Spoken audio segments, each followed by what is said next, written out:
You're first. Okay, so I'm very pleased we're all here. I'm especially pleased that we have Giuseppe as the external member. I think what you'll find in almost every chapter of Jianghong's thesis that Giuseppe did the prior work, the basis, and I'm also really pleased to see Jianghong here after a lot of personal hurdles that she had to overcome. That we are finally here at this happy day. I think the thesis turned out very well. So. Thank you, everybody. Today I will defend my PhD thesis, and the title of this thesis is Service Outage-Based Adaptive Transmission in Fading Channel. This work is done under the advice of Professor Rayleigh and Project Volatility. So this is the outline of the thesis. First, I will give you a brief introduction and the motivation for service outage-based allocation problem. And then in chapter 2, we'll study allocation of single flat fading channel. And then we'll study energy efficient allocation in a single flat fading channel.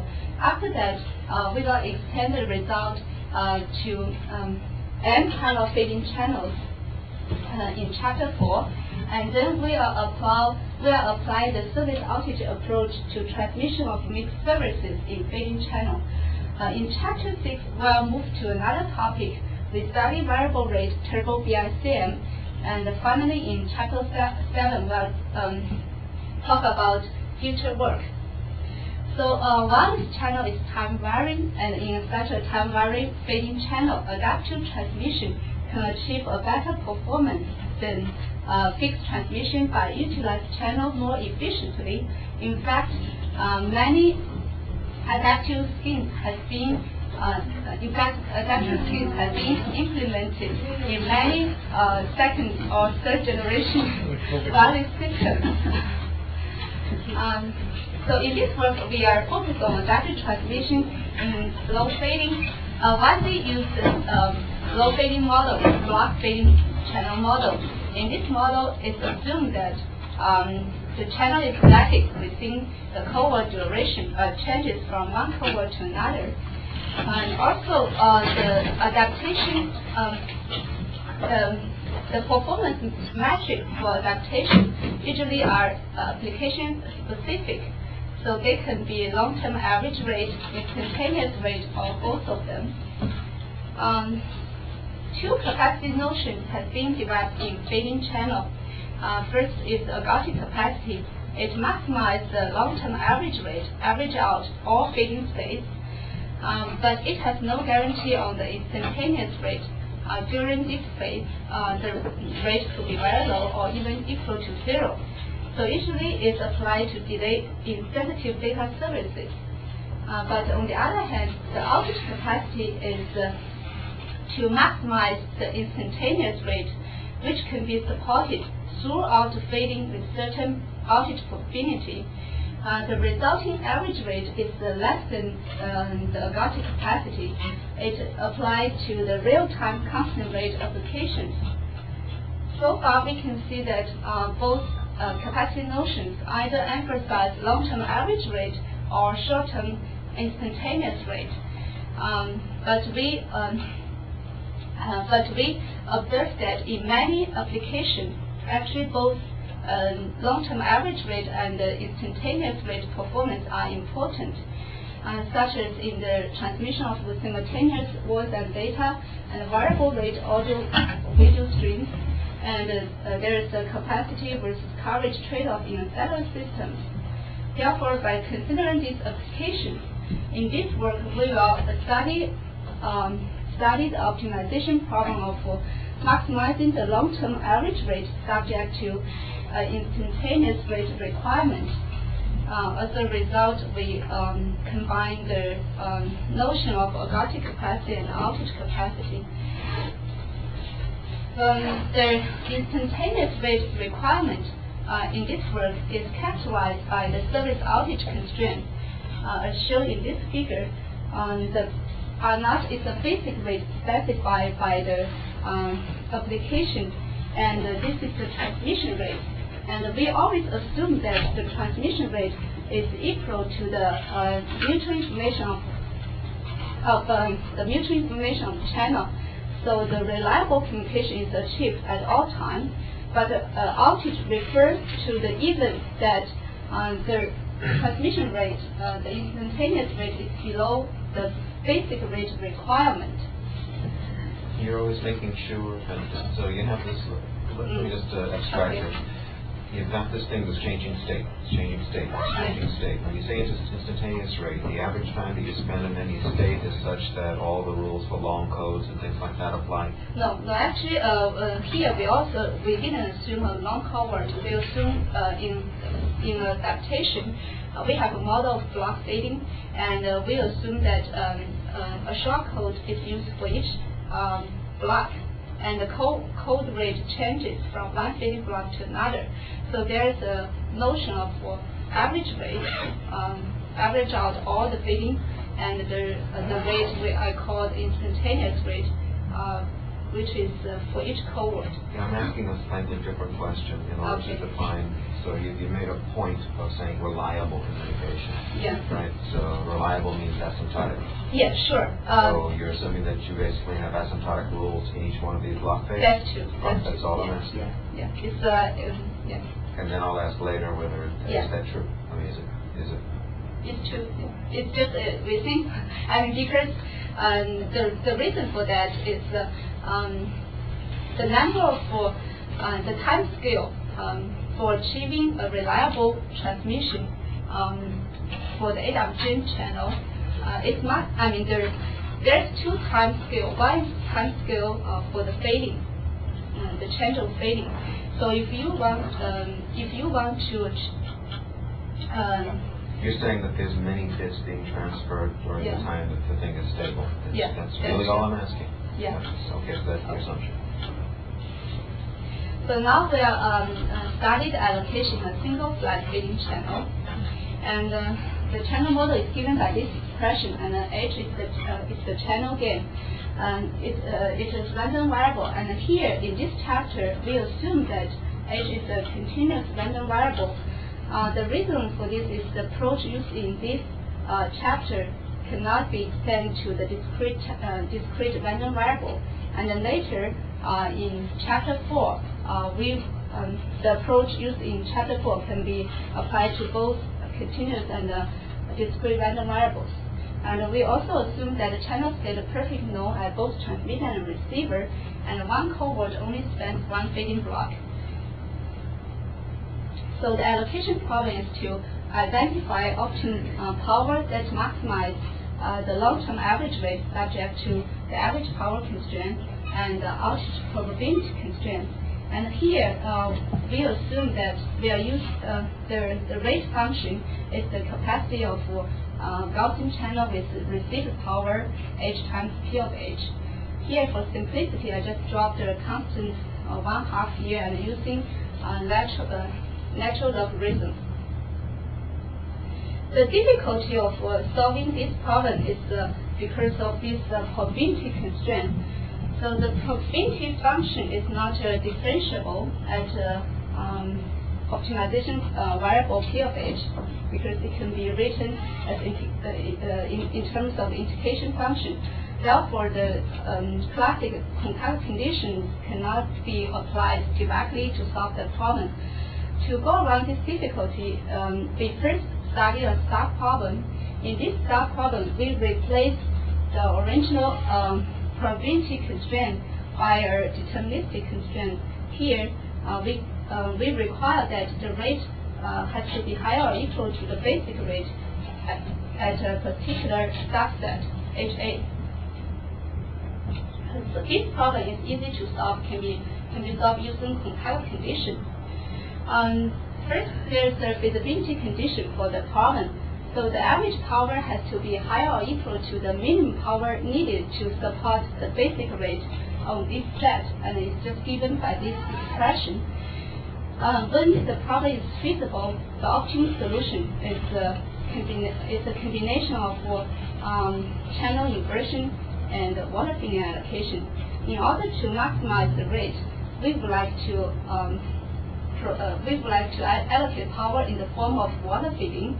But on the other hand, because we need to support a basic rate. So in this joint set, the water feeding cannot provide a rate higher than the basic rate. The channel inversion is provided.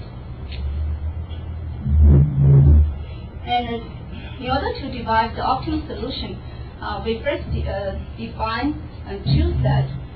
One is the service set and outage, the other is outage set for a given power allocation. And in the service set, the corresponding rate allocation is higher or equal to the basic rate. And outage set is the set where the rate allocation is below the basic rate. So we can show that in the optimum solution, the outage set includes all the channel state inside the outage set are always poorer than the channel state in the service set. So outage occurs at a poor channel state. In order to show this, we use a complicated two-step construction. First, starting with an arbitrary power allocation, this is we show is the rate allocation, and from this rate allocation we can identify the service set, which is the place the rate higher than the basic rate. And then based on this arbitrary service set, we construct a second power allocation by solving the sub problem and letting the HA equal to the service set. It can be shown that the second power allocation achieves a higher rate and smaller outage probability than the first one because it is the optimum power allocation under the constraint that its service set includes the previous service set. And then based on what you just did there is you just reorder things. Reorder? No, it's due optimization problem. So first we have for arbitrary power allocation you can identify service set, but this arbitrary power allocation may not be an optimum power allocation. So we fix this set and then do the optimization problem. We can get an optimum power allocation based on this set. And so this one is better than this one, and also preserves those service sets. So the outage probability is question. Do you then optimize all possible choices of the power allocations? Yeah, sure. Yeah. So this is like yes. And then based on this, we construct the third one, and this third one is reallocated power in such a way that the outage set contains full channel state in the service set, and it can be shown that this one achieves a higher average rate and a lower outage probability than the second one. So by doing this procedure, starting from any arbitrary allocation, we can always construct a better allocation which has this property, and which shows that optimum scheme must have this property. So once we have this theorem, we can see that optimum service set must include. All right, sorry, let me, because this is. Okay. I've seen this 3 times, but over 3 years. Yeah. Okay. So normally what you do is over the H's, you water fill over the H's essentially. So normally if you weren't trying to meet this instantaneous rate requirement, everything would be packed to the right. Just look like the red water Exactly. filling. Yeah. Okay. What you're doing is, because you have this rate requirement, and there's some probability that you're going to be in a bad state, you have to burn power to make sure that you satisfy your instantaneous rate. So that's the reason for the residual power. Yes, that's true. Yeah, that's true.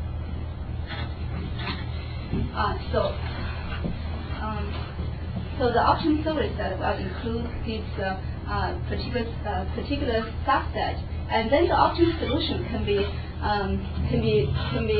obtained by solving the sub problem and letting the HA equal to this set.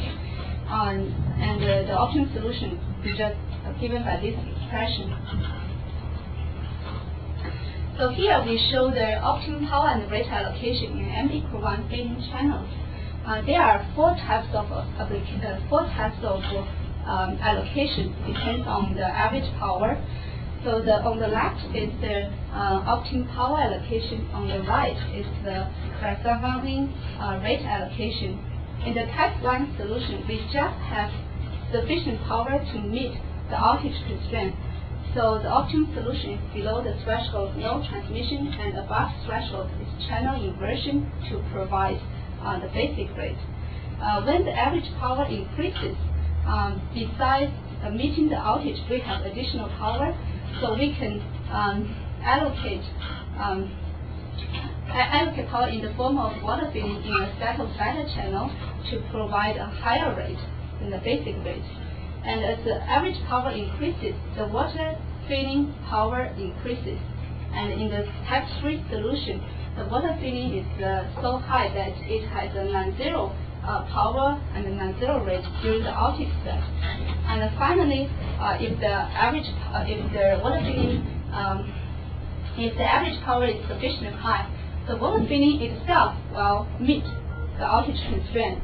So the water filling allocation is just the optimum solution. When does that breakpoint occur? I mean, is there an analytic way to say exactly when that breakpoint occurs? The or a simple one, yeah. This one? Yeah, when do you start pumping power into the this one is the, because remember we have an outage probability, like the probability of outage equal to something, and this point is exactly the point the probability is equal to. I guess what I'm asking you is over there, you're pouring more water into better channel states in situation 2. Is it that also in situation 2, you're also pouring a little bit of power into those bad channel states, you just can't see it there, or is it's like you can view that this is the water filling, and then because the channel this is depends on how you draw the picture. So you can view, because in this case the channel inversion has a power higher than the water filling. So you can view this is the water filling power, and then there's enhanced power to boost this water filling to the channel inversion level. But in this case, the water filling parameter is inside here. So in this case, in the outage is no power. I think I'm having a basic misunderstanding. Oh, okay. I thought that the top one was water filling. Oh, no. The top one is channel inversion. The top one is you just have enough power, so you only meet the outage. You only meet the rate requirement. You don't have any, extra power you can play. So if you only meet the rate requirement, so you don't care about outage anymore. No. You meet the rate requirement, the outage. Outage. Okay. Yeah. All right, never mind. So I had it exactly reversed. Yeah. The rate is on the right hand side. You see the step function. That's basically correlated. Okay, so here in this slide we show the performance of service outage approach. On the left is the average rate versus average power, and this blue curve is the ergodic capacity, and this is the outage capacity corresponding to 1% outage. So here there is almost a 5 dB gap between these two capacity notions. And we can draw a set of curves for service outage corresponding to different basic rates. So here it's corresponding basic rate equal 0.5 and 0.7. It's always starting from outage capacity times 1 minus epsilon, and while approach the ergodic capacity as average power increases. What kind of fading did you use here? Here it is radial fading. Just radial. Yeah. And on the right-hand side is the outage probability versus average power. And here the probability for outage approach is fixed for 1%. And these two curves are actually the outage probability for water filling allocation, but corresponding to different basic rates. So here, if we look at average power equal to 11 dB, we can see that the service outage approach achieve an average rate close to ergodic capacity, but significant reduce the outage probability from like 12% to 1%. So the point here is by carefully design the power allocation, we balance this average rate and outage probability at the same time. So to conclude this chapter, we study power allocation in a single flat fading channel in the class of deterministic scheme, but it can only apply to the continuous channel distribution. And the optimum power allocation is the combination of water filling and channel inversion. It achieves a good balance between average rate and outage probability, and also outage occurs at the control channel states as expected. So now we have studied the energy efficient allocation in a single flat fading channel. The energy efficiency can be expressed in the ratio of average rate and the average power. The meaning of that is how many number of bits can be transmitted per unit energy. Equivalently, you can also use the EB, the bit energy. So the number of the amount of energy expended to transmit one bit. So the allocation problem is to find out the optimum power allocation to maximize this efficiency ratio and subject to this outage probability. It's easy to see that the problem can be broken into two steps. For the first step, for given average power, we found optimum power allocation maximize average rate subject to outage, which is exactly what we just saw in previous chapter. And we denote the resulting average rate using this notation is a function of average power. Then we need to identify optimum operating average power to maximize this ratio. And it can be shown that this rate function is a concave, and its first derivative is just equal to the water filling parameter, and also this ratio is unimodal. By using this property, it's easy to show that the optimum operating average power is either the solution of this equation or is the minimum power to meet the outage. It depends on the derivative at P minimum. And so first, we can see that without service outage constraint, the optimum operating power is actually equal to 0. So which means that like in the case of ergodic capacity, to achieve a high energy efficiency, you need to operate at low power and low rate. The reason is that in the water filling allocation, the average power increase faster than the average rate, so the efficiency goes down.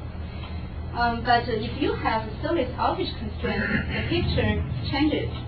The optimum operating power is not necessarily the minimum power. The reason is as average power increases, the power allocation will change it from the on-off channel inversion to the water filling, and the water filling allocation is more efficient allocation than the channel inversion in terms of long-term average rate. So this factor will increase your energy efficiency, but on the other hand, as average power increases, the efficiency of water filling itself decreases. So these two factors, the result of these two factors is that you have optimum operating average power like larger than the P minimum.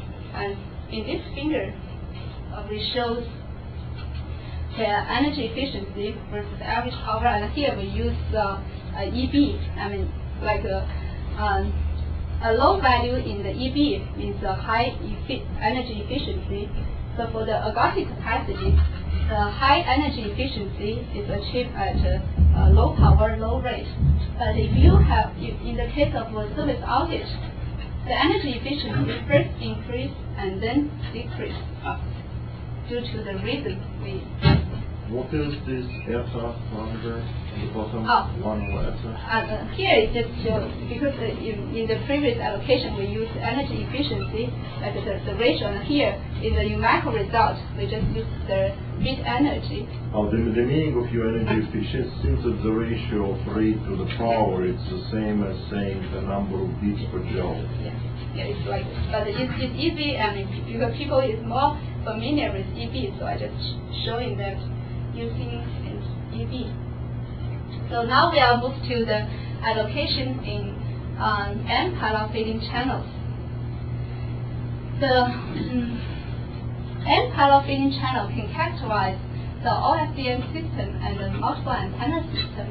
In the case of multiple antenna system, if you know the channel state information at both transmitter and the receiver, by using single value decomposition, you can decouple the channel into parallel channels. So here, each box here means a feeding block. It consists of m parallel channels, and the channel stays the same within the feeding block, but changes from one block to another. Let me take a wild guess. You have more degrees of freedom. I could imagine ordering these things so that you apply exactly what you did before to a new ordering on some sort of effective age. It's hard to order actually. It's because in the previous work, it's easy to guess that channel is bad, but you have outage. But now you have a vector. It's hard to say how to order. Actually, after some duration, you can show that the ordering of channel is based on some complicated function. So based on a certain function, you can see when you should have outage. Yeah. Yeah, it's like it's exactly what you say. It's some kind of ordering, but ordering depends on some function. Yeah. So we use some notation. Here we use this notation to represent the channel state vector, and this is the corresponding power allocation across sub-channels. And we use this notation to represent total power allocated to a feeding block. And this is the rate achieved by the feeding block. So here we can see that it's just the capacity of parallel channels. So so the allocation problem is basically is the same as before. It maximizes the long-term average rate subject to average power constraint and storage outage constraint. But the difference is here, instead of study the deterministic in the allocation problem in the class of deterministic scheme, we study the problem in the class of probabilistic scheme. For probabilistic scheme, which means that for given channel state, multiple power will be assigned to the same channel state with certain probability. The reason of using this probabilistic scheme that is more general than the deterministic scheme. Actually, mathematically, it's easier to solve. And also the results can be applied to both discrete and continuous channel distribution. Before we devise the optimum solution, we first introduce several allocations. The first one is the one-opinion allocation for parallel channels. So the one-opinion allocation for parallel channels achieves the ergodic capacity, and the allocation is the one-opinion across sub-channels and also in time. And the one-opinion level is the constant throughout the feeding process. It can be seen that the total power,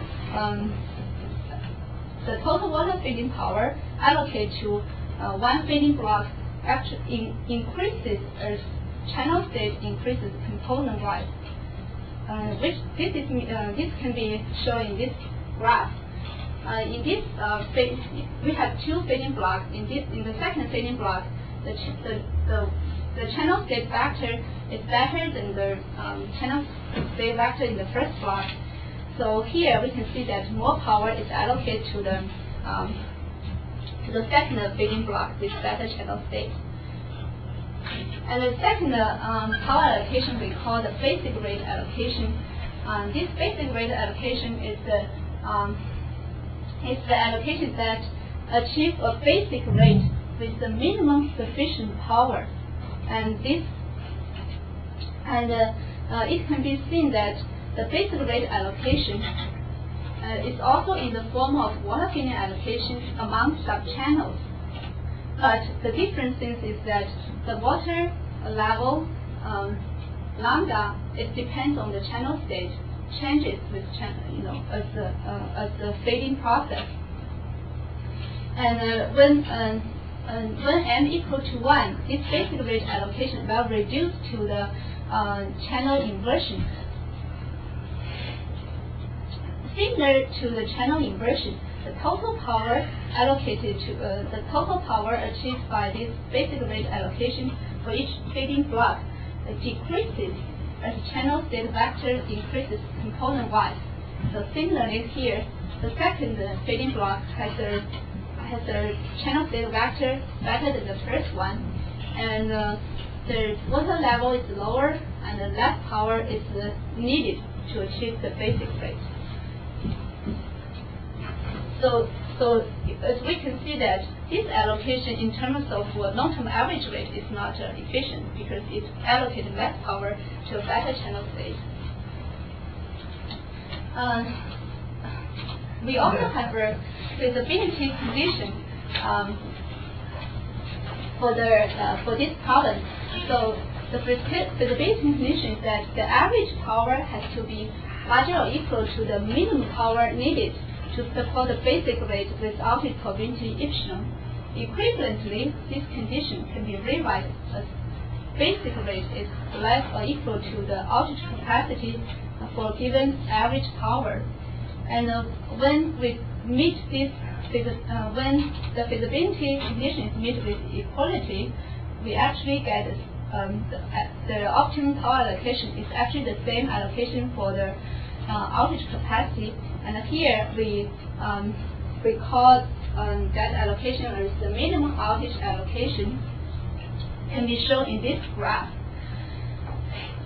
So the whole channel state space is divided into several sets. What we call the outage set, boundary set, and the service set. Can you just look at the picture that I have in my mind is Okay. something where Roy and I, it's funny, we're yin and yang like this. I need a picture. The picture that I see is your original picture was essentially a PDF on channel states, right? I mean, that's what you're water filling over. Yeah. PDF on inverse channel states. You fill that for, if the channel state is better, you put more power into Yeah. it. Now you have two of them that are independent, say. Yeah. So it seems like, do you do water filling over that 2D surface essentially? So let's just do Yeah, two. sure. Yeah. Okay, so Sure, give me a geometric picture. Sure. For given channel state vector, like for given two channel states, right? When you see a channel state vector, I look at that as a point in a plane. Yeah, sure. Okay, so the plane tells me what my channel state is. So here, this channel's good and that channel's bad. Yeah, They're sure. both good, or All right, Yeah. so we got a point here. Yeah. So what do I do? And You do water filling among these sub-channels, but the thing is that the channel also changes in time. So the water filling, there's the water filling parameter, right? This water filling parameter changes with time in what we call the basic rate. So this parameter is obtained by such that the rate achieved by the block is exactly equal to not. this could be my ignorance again. This is really so I saw this in Giuseppe's paper the first time, and I thought there's something really bizarre here, right? Okay. But it's like, so you have this set of channel vectors, and you want to Let's say a two. Yeah, so you want to use as little power as possible to achieve rate R naught, right? And the answer is always, right, the most efficient thing to do is a water filling solution, right? Right. And so you water fill with just enough power so that the sum total rate is R naught. And it corresponds to a water filling solution where you keep changing the level so that you get exactly the rate you want. But it's actually efficient among sub-channel, but it's not efficient in time. I mean, in terms of long-term average rate. But it's just, Well, it's not efficient in the sense you have all this power that you don't have to use, right? In the case where you have a good channel. Because you're just going to use enough power to get that R naught. Yeah, that's true. But the thing is, the purpose of this allocation is just to provide a rate. It didn't want to maximize the long-term average rate. So that's the reason you get this allocation. But if you want to look at long-term average performance, it's not efficient compared to water filling. But it's optimal if you want to minimize outage. Yeah, right, for a given rate. It depends on your criteria. It's actually, when you say efficiency, it's based on the criteria. Strictly speaking, the second equation is probably not right. Second equation? The m equal 1, right? It's What if h is equal to 0, right? No. This is right, but when h is equal to 0, which means you feed in power to meet the basic rate. But so in that case, I mean, this is the solution. Like in Rayleigh feeding channel, this result this allocation implied by the infinite average power. So usually you will have an outage in the flow channel state. I mean, just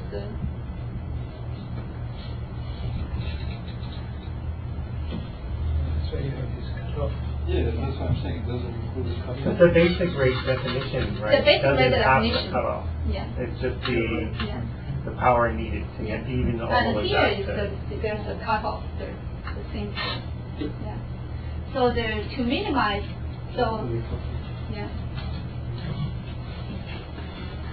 So this power allocation here is the optimum power allocation to minimize the outage, which is the optimum allocation corresponding to outage capacity. The picture is like the picture shows the whole channel space divided into 3 sets. One is the outage set, boundary set, and service set, and all this set is determined by the total basic rate power. In the outage set, the basic rate power is so high that it's above a threshold, so it's too costly to provide a basic rate during this channel state. So we just turn off the transmitter and outage will occur. And in this set, the total basic rate power is below a threshold. So we just use a basic rate allocation. And in the boundary, it's a randomized scheme between these two. And mathematically, it can be described by using this expression. Here we introduce a ballooning random variable, x, and it has a probability w prime. So this expression just means that we will use basic rate allocation with probability w prime. So now we will divide the optimal allocation when the problem is feasible. First, we can show that the optimum solution is allocation that is randomized between 2 deterministic schemes, and it can be written in by this expression. And this just means that we will use probability A with we'll use power allocation strategy A with probability W, and with using another allocation PB with probability 1 minus W. And one of these two has a rate higher or equal to the basic rate. Without loss of generality, we just assume it's PA. And the corresponding probability is higher or equal to 1 minus epsilon. And these two conditions will guarantee that the outage constraint is satisfied. So this can be easily shown using the concavity of the rate function. First, we can see that starting with the probabilistic scheme by combining the allocation, it always increases the rate, as shown in this expression. But on the other hand, combining the allocation may increase the outage probability. The reason is that before the combining, you may have some probability with outage and some probability not outage. After combining, even though your average rate increases, but it could be still below the basic rate. So the average is equal to 1, and in that case, you increase the outage. So it can be shown that we're just using two allocations, combine the probabilistic scheme into two allocations. You can preserve the outage probability and at the same time, increase the rate. So therefore, the original problem can be simplified into this problem. And in this problem, we just need to find out optimum PA, PB, and the corresponding probability function. And this, and also we can show that by using the change of variable, this problem can be transformed into another optimization problem, which is the convex optimization problem, which means that contact conditions are both necessary and sufficient. So by using contact conditions, we can obtain optimum PA, PB, and WH, and then we rewrite the result in a more concise way regarding this solution. And to understand this solution, this first term is the Volatility allocation, and the second term contains a Bernoulli random variable, which means this power will be allocated with probability W star, and this power we call a complemental power. And the reason is that power is the non-negative difference between basic rate power and the volatility power.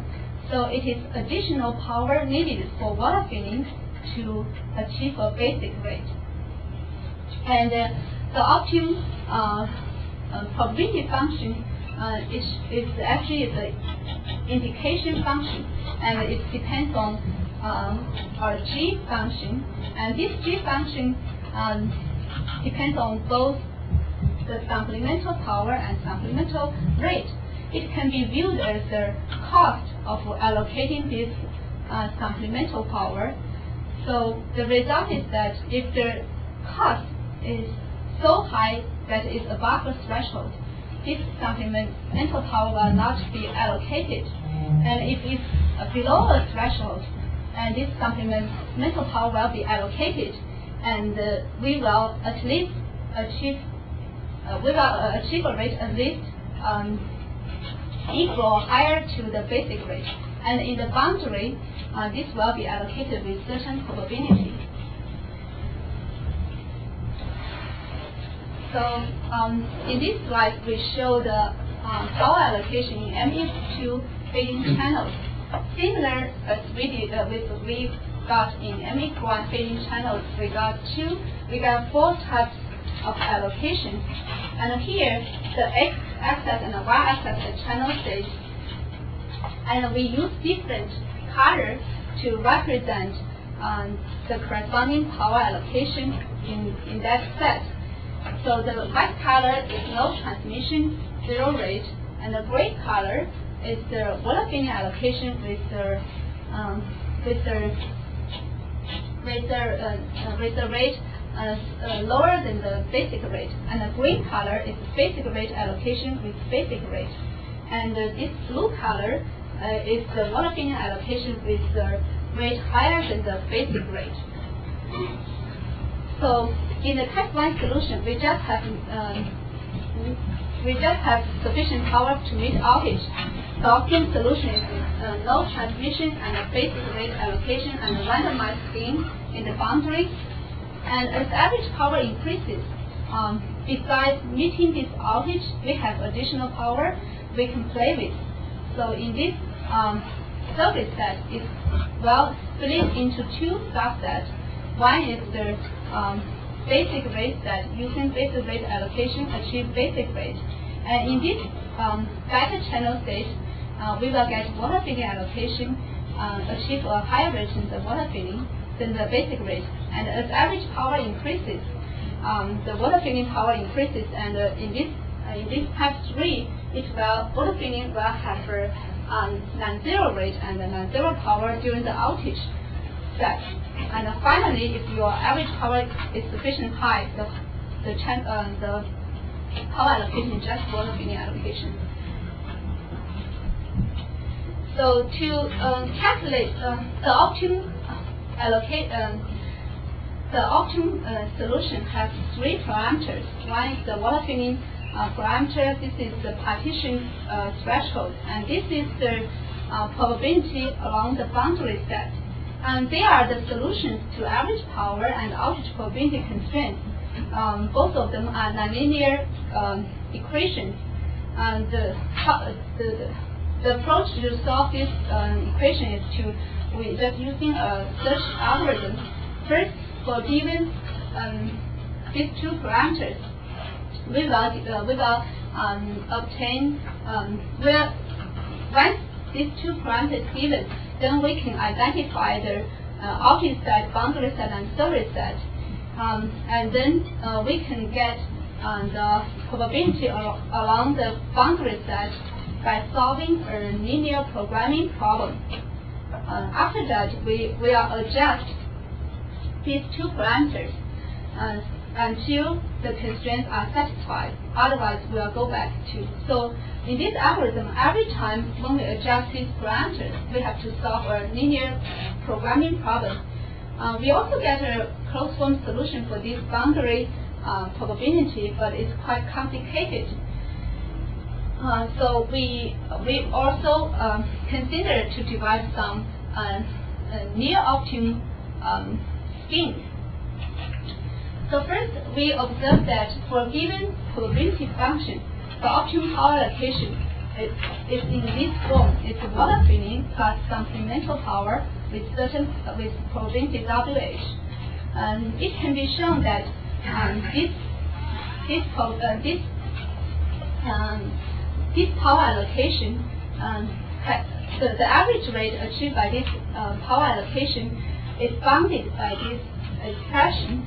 And for low outage probability, the upper and lower bounds are quite tight, and both will depend on the water filling parameter, which implies that a good scheme should have a small water filling parameter, and the exact value of this WH is not critical.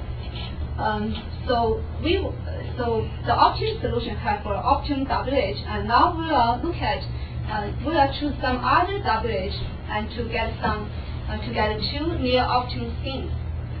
First, we'll choose this probability function in this expression, and it depends on the supplemental power. So according to the supplemental power, the channel will partition into service set, outage set, and boundary set. It can be shown that this scheme actually has the minimum water filling parameter, and using this fact and average rate bound, we can show that this scheme can achieve an average rate very close to the optimum solution. Second, near optimum scheme. In this second near optimum scheme, we choose the same probability function. We choose the probability function the same as the one used in outage,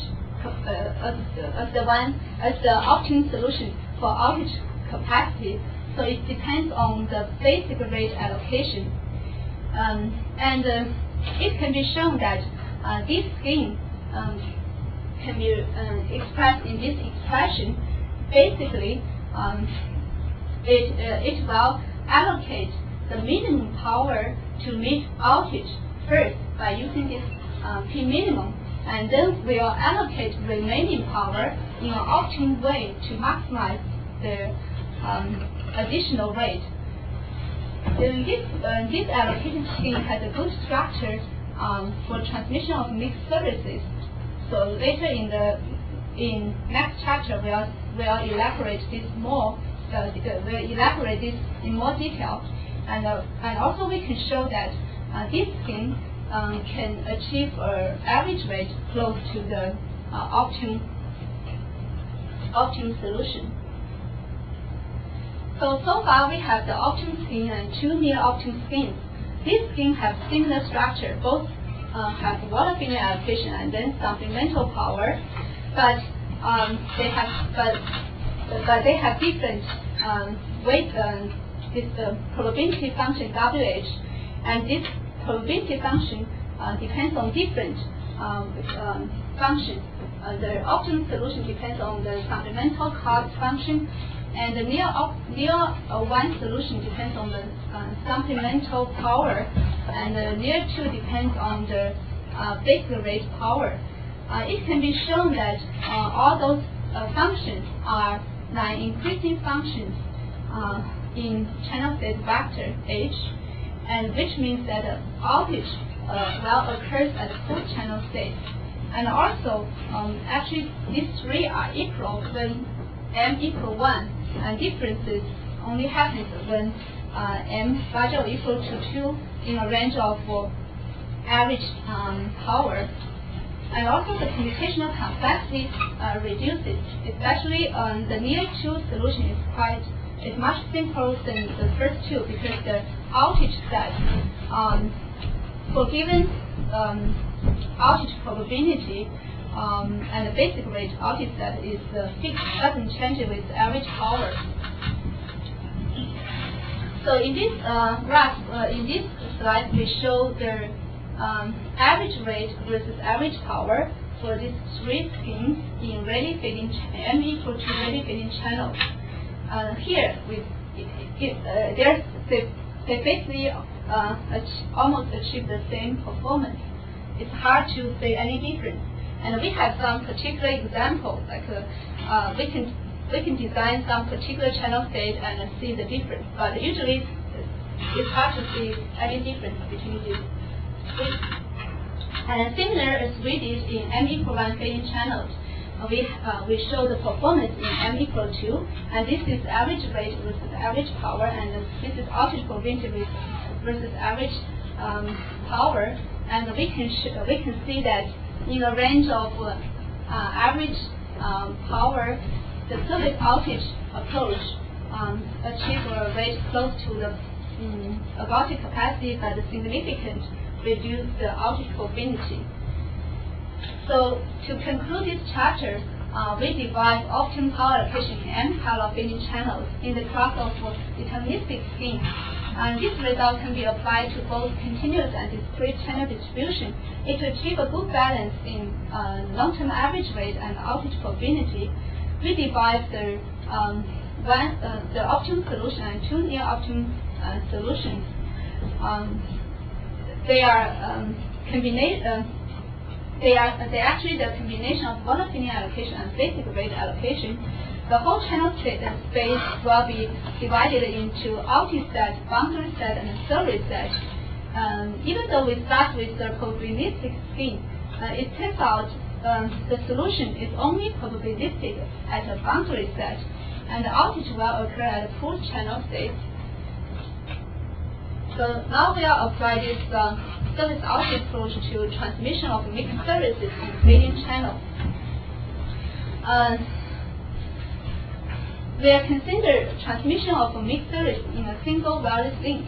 And here we use the example of mixed voice and data services.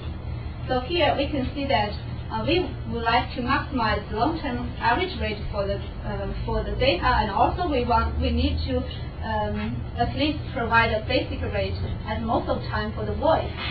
Therefore, for this kind of system, the service outage is optimum, and it can be implemented using joint transmission and adaptive channel partition.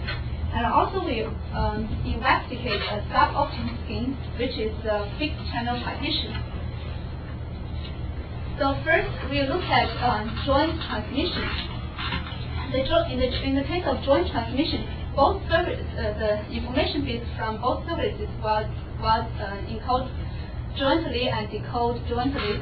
Particular for the near optimum solution 2, it can be implemented using superposition coding and successive decoding. Depending on the decoding order, we have two strategies. One is first decode data and then decode voice. So as shown in this expression, the near optimum solution 2 contains two terms. The first term is the minimum outage allocation. It can achieve basic rate with outage probability epsilon. We will allocate this term to the voice services, and the second term we use this notation, and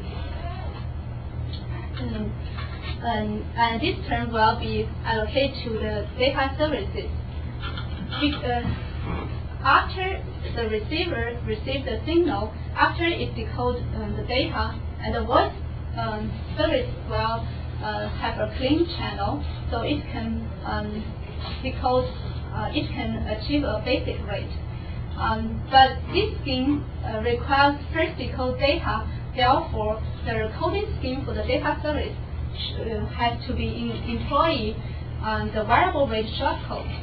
If you use the constant rate non-code, then the delay for the voice services is unacceptable. So the other strategy is first decode voice and then data.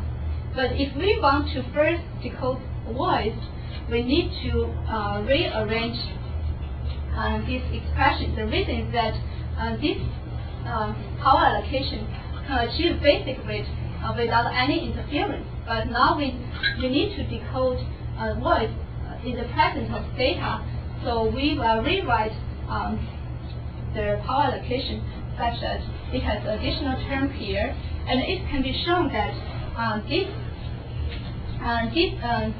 power can be decoded in the presence of first term and achieve a rate achieve a basic rate. And this strategy, the voice delay is because voice is decoded first, so the delay for the voice is independent of data services. And also we can use the adaptive channel partition for the transmission of mixed services. In this strategy, the channel is divided into data and voice subchannels, and we use this notation to represent the fraction of channel allocated to the voice services, and this ratio will change with the channel state vector. It can be shown that the adaptive channel partition can achieve the service outage achievable rate by using the following strategies. In the service set, the power allocation in both subchannels is just optimum power allocation, and we will choose the partition ratio such that the voice rate is exactly equal to the basic rate. And in the boundary, we will assign in the boundary set we either have a voice channel with probability V star, or a data subchannel with probability 1 minus V star. And in the voice subchannel, we just use basic rate power, and the data subchannel using volatility power.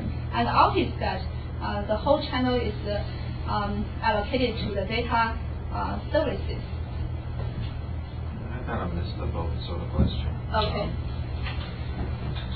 You're using voice and data as surrogates for something that can tolerate delay, and something that can't tolerate delay, and something that can tolerate delay. So the thing which takes precedence is the thing which can't tolerate delay, voice. So why isn't it just a simple overlay is the easy way to do this? So you lay out a power scheme for the voice, and then whatever's left over you use for data. I mean, I'm missing something basic in the formulation. I think what you said can be seen in this slide. So this is the power allocation, and you will split into two terms. One is the voice power, and the other is the data power. So you using this because you have both of them together, and you can decode. You can use successive decoding and the receiver by first decode data here, and then you got a clean channel for the voice services. It's all over the same channel. So I mean, are they shared? It's one transmitter and one receiver, and things are getting aggregated at the transmitter. Yes, so, I understand what you mean. What you mean is like you can just put all the data together and using one code word and using the transmission power and the receiver just decodes this block and then to separate them into two streams. Is that what you mean? Well, that's obvious. The thing that is escaping me here is what the optimization actually is. Because if you got to preserve voice, then it seems like you first do something which preserves the voice, performance, and then if you had power left over, you'd use it for data. You can do that, yeah. But is that optimal? I mean, that sounds like it would be optimal. No, it's actually, I think what you said is exactly the near optimum scheme 2. In the near optimum scheme 2, this is the power you preserve for voice. It's because it achieves basic rate with probability efficient. And this is the allocation, maximize additional rate. But actually this strategy is only a near optimum scheme. It's not a optimum scheme because it's not clear whether why this is optimum by separating these two, because here you actually doing two separate optimization problems. First, you use the minimum power for the voice for the one services, and then you maximize the additional rate for the second services. But the thing is, by doing these two separate optimization, it's not clear whether it's the optimum. And actually, you actually showed it's not optimal. Yeah, actually we divide is not optimum.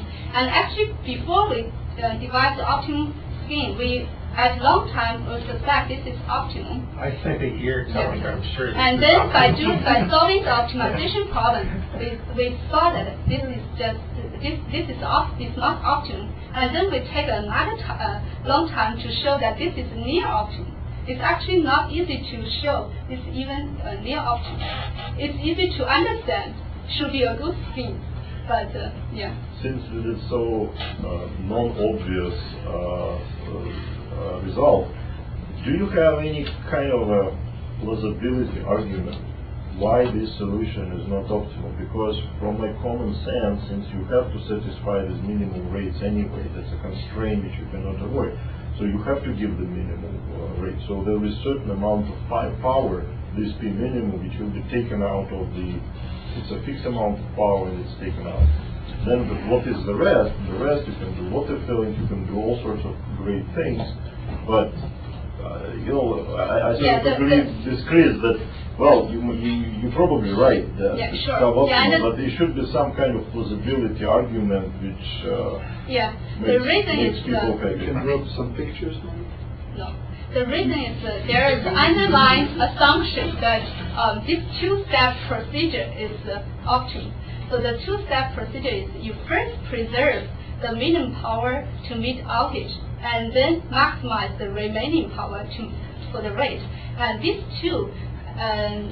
two-step procedure is actually not optimum. Can you show? I guess what Leo's asking is, you give simple examples.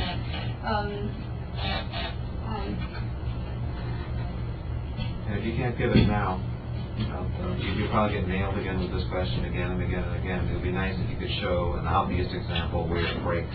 Yeah, actually, She has one, it's in the thesis. And Well, it's you not get it obvious, with- but it's the thing is, we can find in the thesis, actually, but may not explain your question, because in the thesis, it just give you example of two-state channel state, and it shows the near optimum is worse than the optimum. But I think I need to provide intuitive explanation why it's because why this particular separation is it's not optimum. Yeah, I think it's the But reason. I think her intuitively, as somebody who spent a year telling her, I think this is optimum, right? And she keeps working to prove it. Or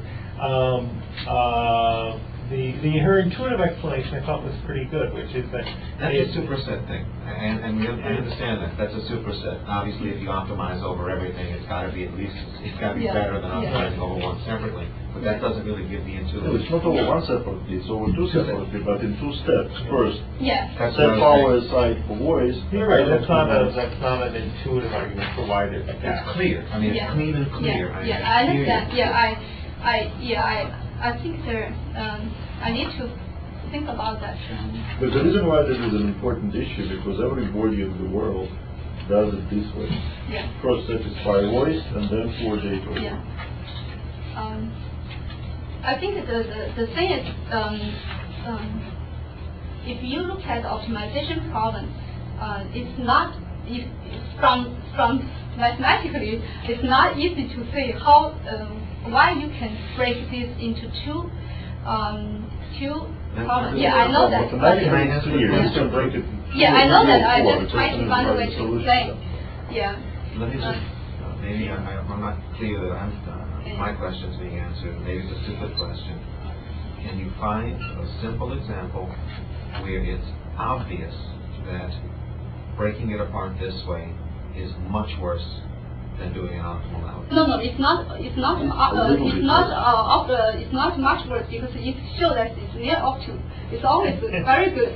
Okay, then we need to Now Actually, it's worthwhile listening. Yeah, it's very hard to, What is it? especially What does near mean? Now I'm getting. Yeah. Now I want to know what's near. Yeah. Here. So, Jianghong, Yeah. when I said the picture, I meant like you have those four types. So Okay. in the four types, you can sort of like, what would happen if you did it this way? What would happen if you did it that way? Okay. Can you? In the four times, actually, the difference is the type 3. In that scheme, in the near optimum in the near optimum 2 scheme, the outage set is always the same outage set as in the type 1 solution. It's just based on the basic rate allocation. And here, the optimum solution is boundary set. It really depends on the cost function. I mean, and so the difference is in the near optimum 2 solution, you will have a boundary set exactly the same species, but the optimum solution you will have some weird shape, depends on the cost function. This is different, but I think I still I can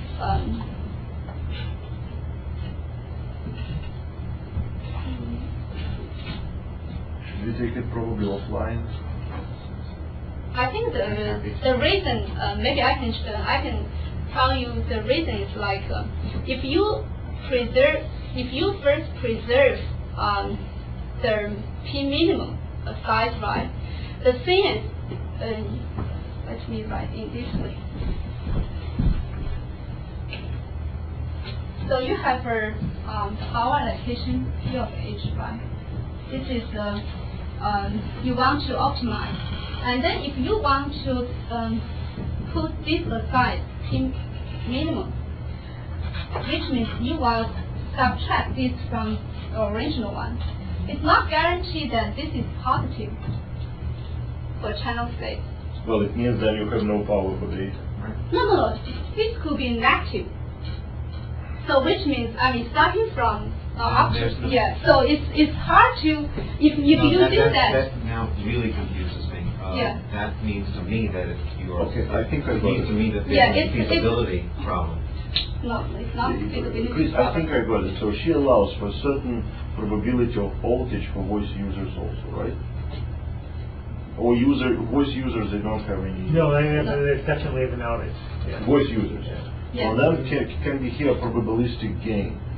So since her objective function is the number of bits to move, and she has to place somebody in outage anyway, she will place a voice user in outage, give his power to a data user, and pump much more bits there. So I think if one imposes the zero outage for the voice users as an overriding rule, then this separation in two pieces will be optimal. It's like you in That's what we don't know. this is my I think the reason is by imposing that power allocation, you imposing particular outage set. But the thing is, actually, the optimum is not impose the outage set in that shape. In the optimum solution, you actually the outage set is different,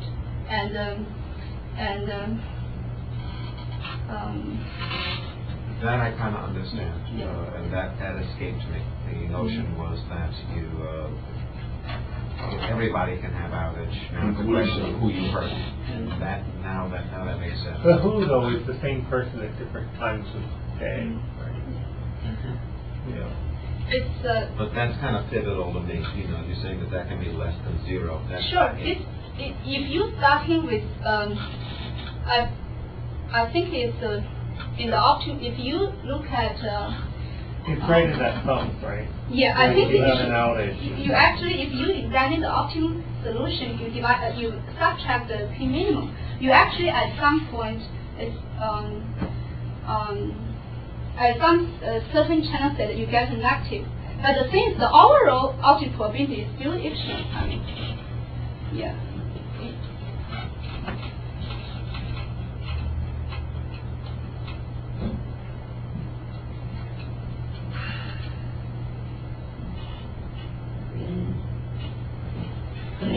So we also invested a fixed channel partition. In the fixed channel partition, the partition ratio is fixed throughout the fitting process. And in the data subchannel, you're just using water fitting, and voice subchannel, you just fixed rate with outage. And we also can find out optimum fixed partition ratio through optimization problem, and it is the solution of some nonlinear equation. There's no closed form solution. And we also propose an equal power density partition, and it has a simple closed form solution when m equal 1. So in this slide, we show the performance for m equal 1 Rayleigh fitting channel of different approach.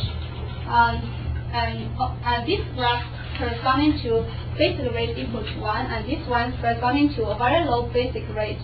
So here, the blue curve is the optimum rate can be achieved by storage outage approach can be implemented using adaptive channel partition.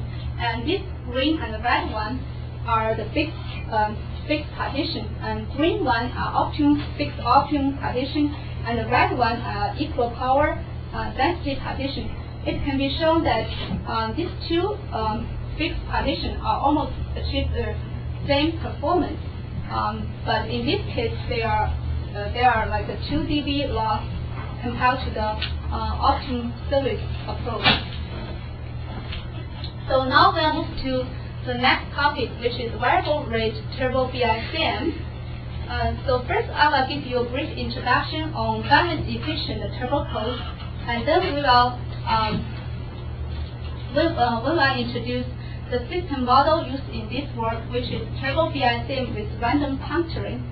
And we will review some of the previous results about BICM analysis and the parallel channel coding theorem for binary turbo code ensemble.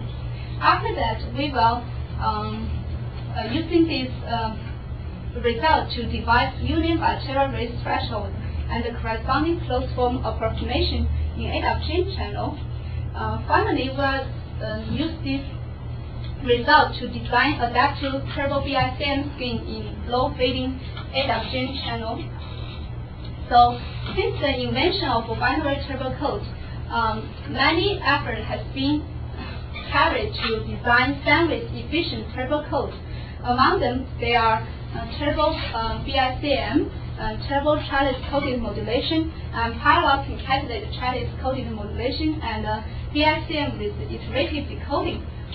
The Turbo-BICM consists of binary turbo code, bit-by-bit channel interleaver, and a higher order modulation with a gray mapping.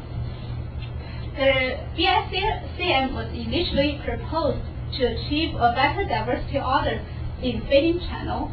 By combined with the binary turbo code, it is shown to achieve close to capacitive performance in both AWGN channel and the fading channel.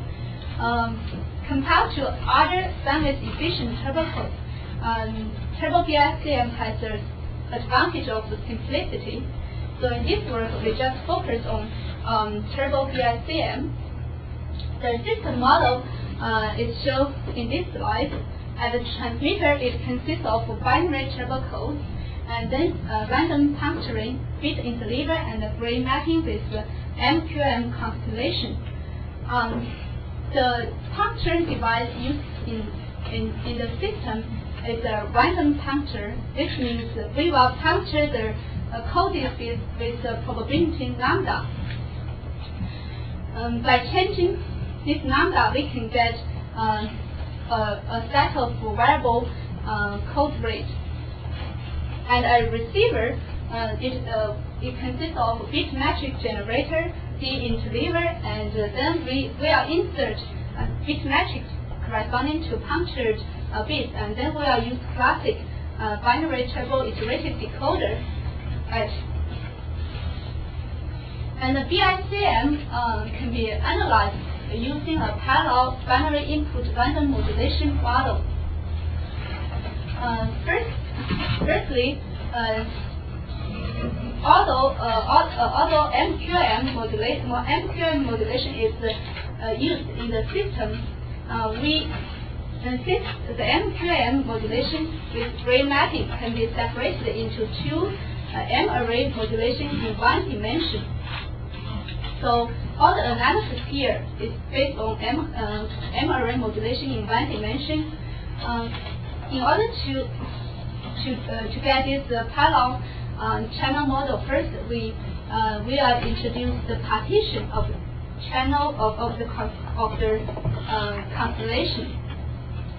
So in the BS, so for M-array constellation, we have partitioned the constellation into two subsets for each corresponding to each bit position. In this example, we have a 4-array modulation, and it consists of 2 bits for each signal. So we have 2 partitions for each bit position, and the first one corresponding to bit position to the first bit, and second one is corresponding to the second bit, and it partitions into 2 subsets, and this subset is corresponding to the bit.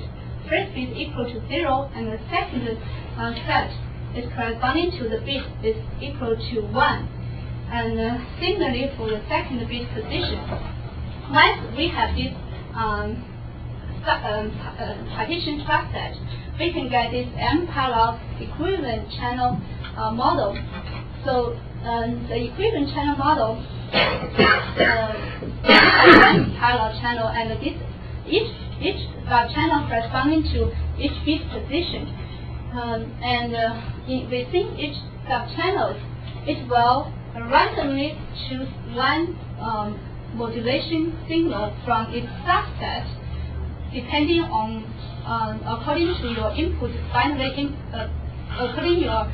input binary bits, and the transition probability for each subchannel is given by this expression.